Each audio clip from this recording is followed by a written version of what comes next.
Eccoci qui cari naviganti per proporvi un primer dedicato al Centurion, prendendo in esame con l'aiuto del builder Michele Cassandro un nuovo archetipo in questo formato che ha fatto molto parlare di sé negli ultimi mesi. La motivazione di questa popolarità in parte proviene dai colori messi a disposizione in questa build, quelli golgari, che di tanto in tanto fanno capolino tra le fila delle liste presenti nel Centurion, ma non ha mai riscosso, almeno finora, la popolarità che meritava.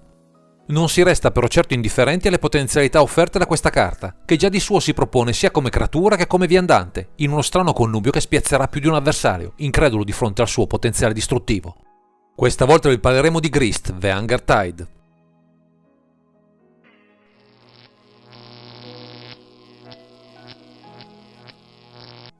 Siamo al cospetto di un Placewalker che elude dei vincoli dei formati a 100 carte grazie alla sua prima condizione, essendo, se non è sul campo di battaglia, una creatura insetto 1-1 in aggiunta ai suoi altri tipi, potendo così entrare nella zona di comando indisturbata. Ma andiamo con ordine descrivendo le sue caratteristiche. Con 3 mana, uno generico, uno nero, uno verde, abbiamo un Placewalker per 3 punti lealtà, con 3 abilità, alcune delle quali molto interessanti. L'abilità con il +1 recita: crea una pedina creatura insetto 1-1 nera e verde, poi macina una carta. Se è stata macinata una carta insetto in questo modo, metti un segnalino fedeltà su Grist e ripeti questo procedimento. Con il -2 abbiamo: puoi sacrificare una creatura, quando lo fai distruggi una creatura o un Placewalker bersaglio. Infine con il -5 c'è: ogni avversario perde punti vita pari al numero di carte creatura nel tuo cimitero. Con la sua prima abilità otteniamo un parante, che è sicuramente ottimo per proteggere i suoi punti lealtà, con un effetto di automill che non ci avvantaggerà molto da potenziali creature insetto, che nel formato certo non abbondano, ma un effetto che alla lunga si potrà sfruttare con alcune tech specifiche. La seconda è ottima non solo per risolvere i bittanti, ma i planeswalker avversari, spesso molesti alla lunga foriere di un value che ci potrebbe condurre alla sconfitta, a patto di avere una creatura sacrificabile, impresa non certo impossibile con questo color pie. La terza infine ha tutto il potenziale per risultare una finisher, se avremo abbastanza creature nel cimitero, il che rende il nostro comandante uno strumento a tutto tondo, in grado di sostenersi da solo e alla bisogna anche in grado di farci vincere dal nulla. Che dire, questo Grist The Hunger Tide ha un grande potenziale da offrire, bisognerà solo essere accorti a sfruttarne appieno tutte le sue abilità, così da raggiungere più di un traguardo tra i campi da gioco agevolmente.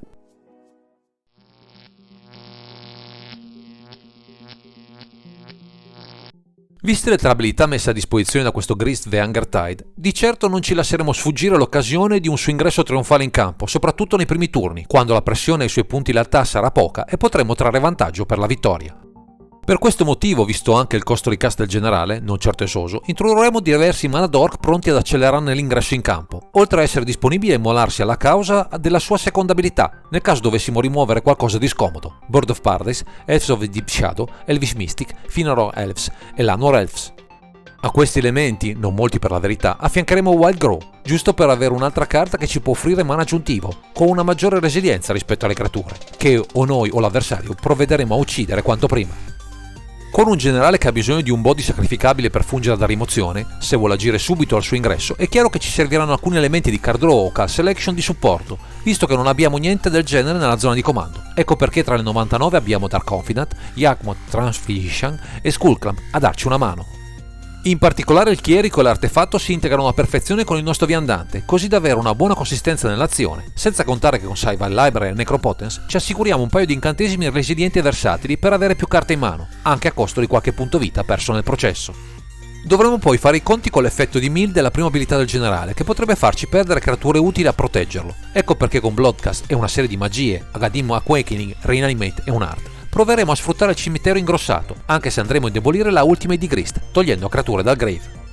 Ci sono però anche altri modi per riempire il cimitero, traendone qualche vantaggio, ad esempio con Green Flyer, che con la sua keyword travolgere ci offre più di un'occasione per ottenere nuove carte nel cimitero, riuscendo anche ad ingrossarsi se rispetteremo la sua abilità Delirium.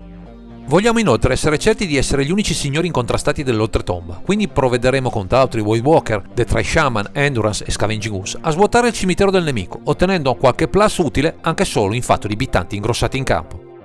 E per alimentare correttamente la seconda abilità di Grist, o anche solo popolare il board per proteggerlo adeguatamente, con Kalita, Straight Roget, Ophiomancer e Bleed and Blossom, ci garantiremo una serie di generatori di token sempre utili a contrastare gli aggro più veloci del formato. Come ulteriore contrasto sul board, o anche solo banalmente per chiudergli i danni se abbiamo il campo libero, andremo a sfruttare alcune creature di peso, in alcuni casi anche molto resilienti, Extrinker, Ogak Arisen Necropolis e Questing Beast, che saranno capaci anche da soli di portarci alla vittoria una volta logorato l'avversario dovere.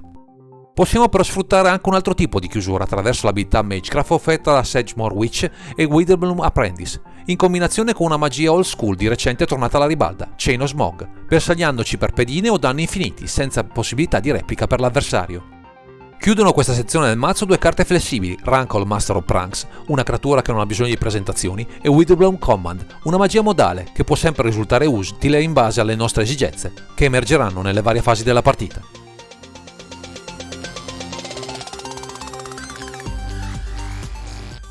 Se il piano per vincere attraverso il value offerto da Grist Vanguard Tide si muove su diverse strategie, dall'azione aggro ad alcune combo piuttosto esotiche, è chiaro che abbiamo bisogno di una serie di strumenti di contrasto per non far sì che l'avversario arrivi prima di noi alla vittoria. Per questo motivo contrasteremo le sue giocate in ogni modo, a partire da una serie di scartini, Dures, Imp Turach, Inquisition of Kozilek, Mind Twist e Tuxize, che possono indebolire la sua azione oltre a farci scoprire il suo gameplay. Nei colori Golgari poi abbiamo a disposizione un vero arsenale sul fronte delle rimozioni, sia tra le creature, che con Mordor's Rider e Reclamation Sage, sia tra le magie, che sono in grado di emulare anche la flessibilità del nostro Grist, con Abdul Decay, Bareful's Mastery, Bone Shard, Ethan Alive, Dismember, Fatal Push, Maelstrom Pulse e Usunder Edict. In particolare ci accanneremo sui viandanti del nemico, ma non solo, visto che una parte del nostro piano di conquista passa anche dalla combat, e come se non bastasse con Oubliette cercheremo di silenziare creature problematiche qualora traessero vantaggio anche dal cimitero. Come ulteriore rinforzo approfitteremo di alcune vratte globali, Damnation e Toxic Delage, che anche se possono colpire la nostra parte del tavolo, con in generale alcuni strumenti di rianimazione possono comunque vederci meglio messi rispetto all'opponente. Non possono poi mancare i tutori più forti in questo color pie, con Chord of Calling, Diabolic Intent, Final of Devastation, Green Sun Zenith, Profane Tutor e Worthy Tutor, pronti a recuperare le nostre creature migliori o i pezzi per una delle nostre chiusure. E per contrastare quegli avversari ci viene il soccorso Opposition Agent, che può sbucare dal nulla con la sua abilità Flash e fregare da sotto il naso qualcosa di goloso all'avversario, prima che sia troppo tardi. Dedichiamo poi un piccolo spazio a qualche tutore specifico per le terre, utilizzando per questo scopo Elvish Reclaimer e Traversal nel Wulverwald. Quest'ultimo ottimo anche per recuperare una creatura, che ben sinergizzano anche con il gameplay costruito intorno al nostro generale. I nostri bersagli preferiti saranno Arcane Lighthouse, che elimina l'antimalocchio dei permanenti del nemico, Phyrexian Tower, che ben si integra con il sacrificio delle pedine, e Westvale Abbey, che con la sua trasformazione in Omerdal Profane Prince ci offre un bittante che potrà essere in più di un'occasione una finisher efficace. E per replicare le strategie di questo tipo presenti dall'altra parte del tavolo sfrutteremo Contamination, che non faticheremo a mantenere a lungo in campo grazie alla prima abilità del generale e agli strumenti per generare token in quantità. Infine, come ciliegina sulla torta al nostro odio malcelato, introduciamo alcuni viandanti, Liliana of the Veil, Liliana the Last Hope e Vraska Golgari Queen, capaci di rinforzare l'azione a volta a schiacciare qualsiasi tipo di minaccia, lasciandoci campo libero per chiudere i giochi indisturbati.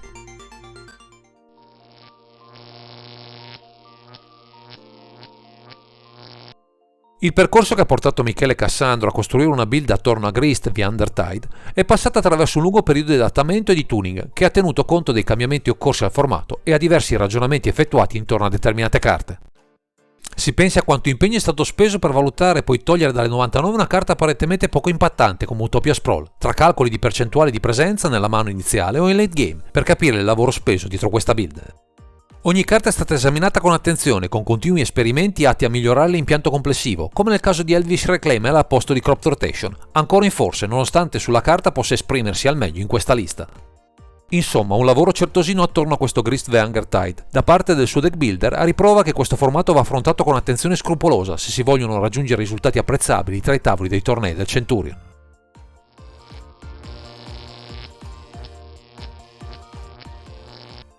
Vista l'attenzione di Michele Cassandro rivolta a questa build dedicata a Grist Vanguard Tide, anche l'approccio alle partite risulta particolarmente attento e si svolge seguendo regole precise che tengono conto di chi comincia la partita e della presenza o meno del blu nel color pie dell'opponente.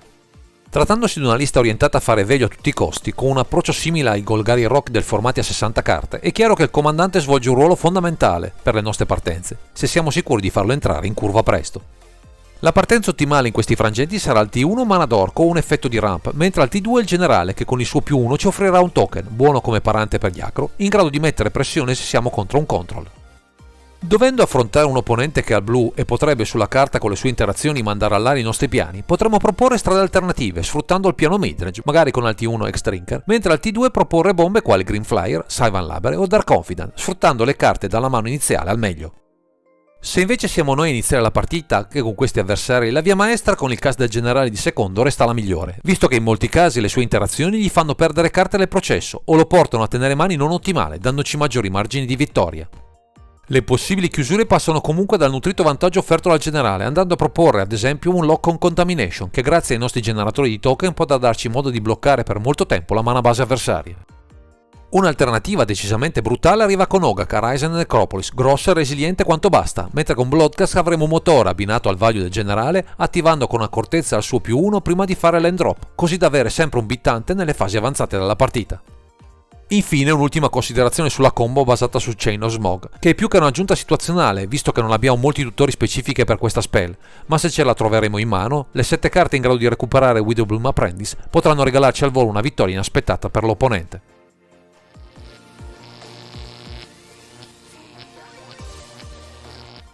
Grazie ai consigli del nostro deck builder proviamo ora a comprendere come questo archetipo basato su Grist the Hungertide si posiziona nel meta Centurion rispetto ai diversi archetipi che al momento bazzicano tra i tavoli da gioco. La natura midrange del mazzo non vi farà mai pendere troppo la bilancia in nostro sfavore, ma ci sono alcune situazioni specifiche che è bene illustrarvi per comprendere al meglio casistiche un po' estreme, ma sempre possibili. In particolare verso i combo deck siamo in una situazione più delicata, dove l'unica vera speranza arriva con Opposition Agent e gli elementi di contrasto del cimitero avversario, altrimenti saremo facili prede, visto la nostra incapacità, altrimenti di risolvere le loro giocate, soprattutto quelle a velocità instant.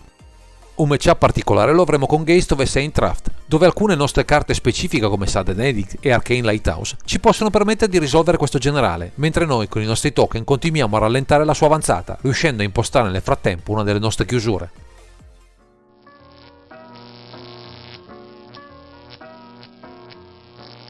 Sul fronte degli upgrade, Michele Cassandro ha scandagliato su questo Grist the Hungertide tutte le possibili opzioni presenti al momento messe a disposizione dal Color Pie di questo generale, con alcune scelte sulla base dei risultati o dei vari esperimenti effettuati.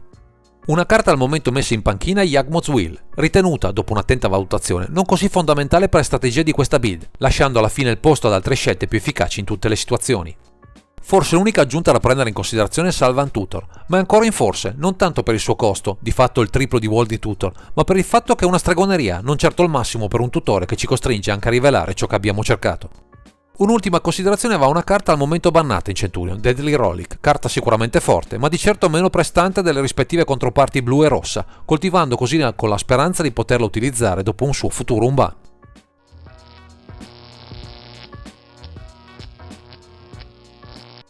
Anche questa volta abbiamo concluso questo video, ringraziamo Michele Cassandro per la disponibilità di averci illustrato il suo lungo percorso di avvicinamento a questo comandante strano, complesso da ottimizzare ma di certo valido nelle sue peculiarità.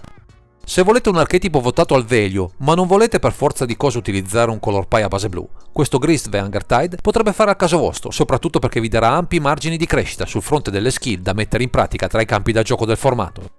Per ulteriori approfondimenti o che solo per saperne qualcosa di più su questo formato, seguite il canale su YouTube, Centurion TV. Il link è presente in fondo a questo video dove troverete matchup, guida alle build e una community sempre pronta a darvi spunti e consigli. Direi che questo è tutto per questo video. Grazie per averci seguito e non dimenticate di commentare, condividere e sottoscrivere il canale per ritrovarci sempre qui su Underground Sea.